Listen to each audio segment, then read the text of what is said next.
ஐந்தாவது ஆண்டு புஷ்ப பல்லக்கு விழாவிற்காக நாங்கள் இங்கு வருகை தந்திருக்கின்றோம். 5 ஆண்டுகள் இன்றைக்கு கடந்து தேவேந்திர குல வேளாளருக்காக புஷ்ப பல்லக்கு 500 ஆண்டுகளுக்கு முன்பாக நடந்த ஒரு உண்மை.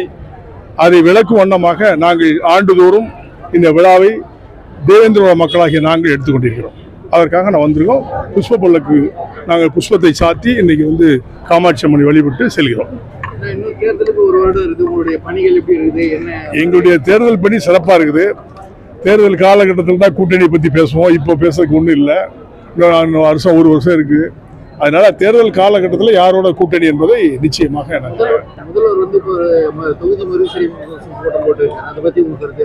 மறுசீரமைப்பு என்பது மத்திய அரசுடைய அமித்ஷாஜி அவர்கள் தெளிவா சொல்லியிருக்காரு. அந்த மாதிரி குறைக்கப்படாதுன்னு சொல்லியிருக்காரு.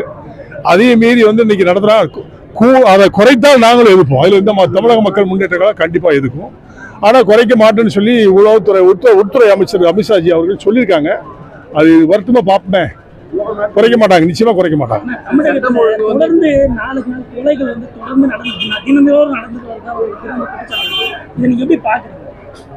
சரியான முறையில் காவல்துறை அதிகாரிகள் கண்காணிக்கவில்லை. உளவுத்துறை சரியாக செயல்படவில்லை. இதுதான் நான் பார்க்கிறேன்.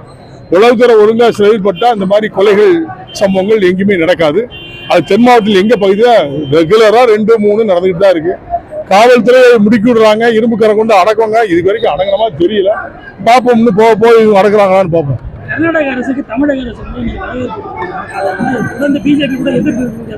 இதுதான் அரசியல். ஏன்னா கர்நாடகாவில் தண்ணி கொடுக்க மாட்டோம், நம்ம வரவேற்போம். இதுதான் அரசியல்.